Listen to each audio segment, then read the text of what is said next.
আবার মাঝে মাঝে অসুস্থ বানিয়ে পরীক্ষা করে কে? এজন্য সব সময় প্রশংসা করতে হবে কার?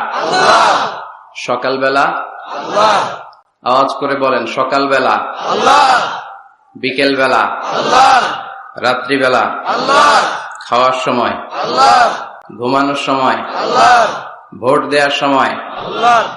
বিষ্ণু বলেছেন, ইযা ইসতাআনতা ফাসতাইন বিল্লাহ, ইযা সাআলতা ফাসআলিল্লাহ। যখন কিছু চাইতে মনে চায়, চাইবা কার কাছে? যখন সাহায্যের দরকার হয়, সাহায্য চাইবা কার কাছে? বিপদে পড়লে শেয়ার করবা কার কাছে? নাকি ফেসবুকে শেয়ার করবেন? ফেসবুকে শেয়ার করবেন না? আমরা বিপদে পড়লে সবার আগে ফেসবুকে শেয়ার। আসলে শেয়ার করা দরকার কার কাছে? কারণ তিনি অফুরন্ত ধনভাণ্ডারের মালিক, তার কোনো কমতি নাই, ঘাটতি নাই। হাদিসে কুদসিতে এসেছে, ইয়া ইবাদি লাউ আন্না আউওয়ালাকুম ওয়া আখিরাকুম ওয়া ইনসাকুম ওয়া জিন্নাকুম